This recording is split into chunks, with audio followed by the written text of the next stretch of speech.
আজকের এই এক্সপ্লেনারে আমরা এমন একটা বিষয় নিয়ে কথা বলবো যা আমাদের অনেকেরই প্রতিদিনের জীবনের একদম অবিচ্ছেদ্য একটা অংশ। ভাবুন তো, প্রতিদিন সকালে খালি পেটে গ্যাস্ট্রিকের একটা ওষুধ খেয়ে নেওয়ার অভ্যাস, এটা কতটা সাধারণ, তাই না? চলুন আজ ধাপে ধাপে বোঝার চেষ্টা করি এই প্রতিদিনের নিরীহ দেখতে অভ্যাসটার পেছনে আসলে কি লুকিয়ে আছে।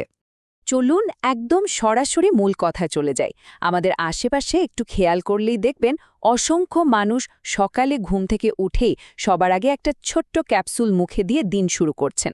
উদ্দেশ্য একটাই, সারা দিনের জন্য ওই বুক জ্বালা পড়া বা গ্যাস্ট্রিকের হাত থেকে মুক্তি। কিন্তু এই যে প্রতিদিনের একটা অদৃশ্য রুটিন আমরা তৈরি করে ফেলেছি, এটা কি আসলে পুরোপুরি নিরাপদ?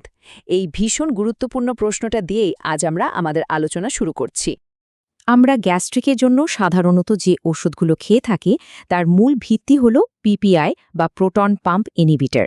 নামটা শুনতে একটু ঘটমটে লাগতে পারে, কিন্তু কাজটা খুব সহজ।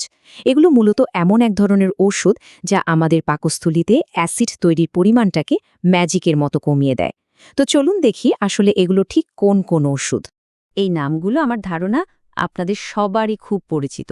ওমিপ্রাজোল, ইসোমিপ্রাজোল, প্যান্টোপ্রাজোল বা রেবেপ্রাজোল। বৈজ্ঞানিক নাম পিপিআই হলেও এই জেনেরিক নামে ওষুধগুলো কিন্তু প্রায় সবার ঘরে ঘরেই থাকে। এগুলো সাধারণত গ্যাস্ট্রিক আলসার, অতিরিক্ত অ্যাসিডিটি, বুক জ্বালাপোড়া এবং জিইআরডির মতো সমস্যাগুলোতে ব্যবহার করা হয়। এর পাশাপাশি চিকিৎসকরা যখন খুব কড়া পাওয়ারের কোনো পেইন কিলার বা ব্যথানাশক ওষুধ দেন, তখন পাকস্থলীকে ক্ষতির হাত থেকে বাঁচাতেও এই ওষুধগুলো দিয়ে থাকেন। আচ্ছা, তাহলে এই ওষুধগুলো আসলে শরীরের ভেতরে গিয়ে কাজ করে কিভাবে? ব্যাপারটা অনেকটা এরকম।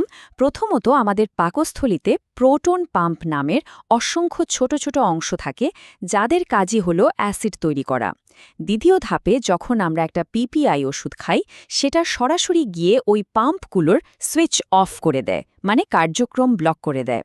আর তৃতীয় ধাপে এর ফলাফল হিসেবে যেটা হয়, পাকস্থলীতে অ্যাসিড তৈরি একদম তলানিতে নেমে যায়। আর ঠিক তখনই ওই যে বুক জ্বালাপোড়া করছিল, সেটা ম্যাজিকের মতো কমে যায় এবং দারুণ একটা স্বস্তি বোধ হয়।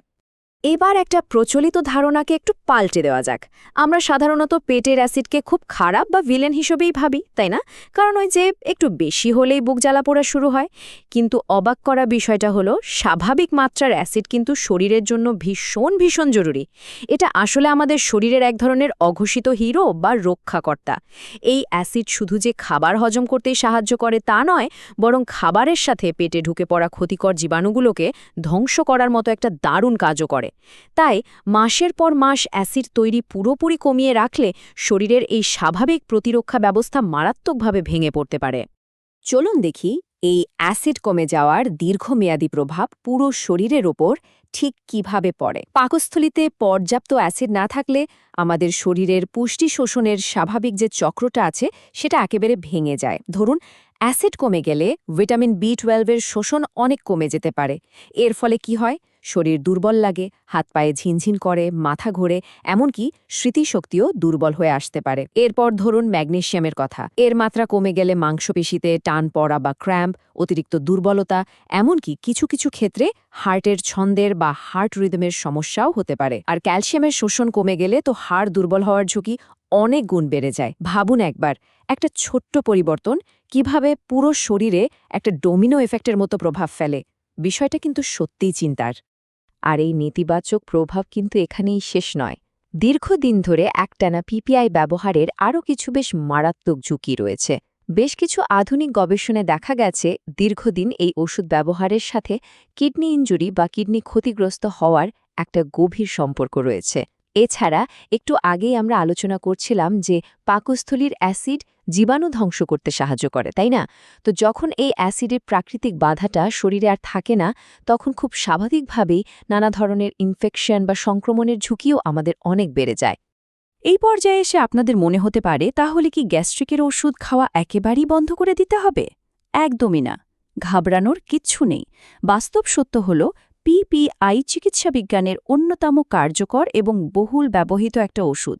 এই ওষুধগুলো মোটেও খারাপ বা ক্ষতিকর কিছু নয়। আসল বিপদটা লুকিয়ে আছে এর অপ্রয়োজনীয় এবং দীর্ঘমেয়াদী ব্যবহারের মধ্যে। সমস্যাটা ঠিক তখনই শুরু হয় যখন মাসের পর মাস কোনো ধরনের ডাক্তারি পরামর্শ ছাড়াই সামান্য একটু গ্যাস হলেই মানুষ নিজে নিজে ফার্মেসি থেকে কিনে এই ওষুধগুলো মুড়ি মুরকির মতো খেতে শুরু করে। তাহলে এগুলো নিরাপদে ব্যবহারের সঠিক উপায়টা কি? প্রথমত, অবশ্যই একজন ডাক্তারের পরামর্শ মেনে চলতে হবে। সাধারণত এই ওষুধগুলো খাবারের আগে খাওয়া ভালো, এতে সবচেয়ে ভালো কাজ হয়। আর অপ্রয়োজনে মাসের পর মাস এগুলো খাওয়া থেকে পুরোপুরি বিরত থাকতে হবে। আর একটা ভীষণ গুরুত্বপূর্ণ বিষয় হলো, হঠাৎ করে এই ওষুধ খাওয়া একেবারে বন্ধ করে দেওয়া যাবে না। কেন জানেন? কারণ হঠাৎ করে বন্ধ করলে পাকস্থলী কনফিউজড হয়ে যায় এবং আগের চেয়েও বেশি মাত্রায় অ্যাসিড তৈরি করতে শুরু করে, যাকে মেডিকেলের ভাষায় বলা হয় অ্যাসিড রিবাউন্ড। শুধুমাত্র ওষুধের উপর পুরোপুরি নির্ভর না করে দৈনন্দিন জীবনেও আমাদের কিছু পরিবর্তন আনা অত্যন্ত জরুরি, যা প্রাকৃতিকভাবে এই অ্যাসিডিটি নিয়ন্ত্রণ করতে পারে। যেমন ধরুন, অতিরিক্ত ঝাল বা মশলাযুক্ত খাবার যতটা সম্ভব এড়িয়ে চলা, অনেক রাত জেগে খাওয়ার যে অভ্যাস সেটা বাদ দেওয়া, ধূমপান থেকে সম্পূর্ণ বিরত থাকা এবং অবশ্যই নিজের শরীরের ওজনটা নিয়ন্ত্রণে রাখা। এই সহজ কিন্তু ভীষণ কার্যকরী লাইফস্টাইল পরিবর্তনগুলো গ্যাস্ট্রিকের সমস্যার সমাধানে একদম জাদুর মতো কাজ করে। আমরা আজকের এই এক্সপ্লেইনারের একদম শেষ পর্যায়ে চলে এসেছি।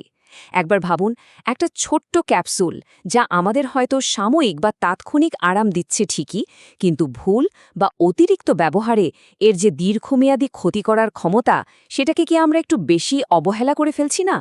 গ্যাস্ট্রিকের ওষুধকে কখনোই খুব সাধারণ একটা কিছু ভেবে অবহেলা করা উচিত নয়।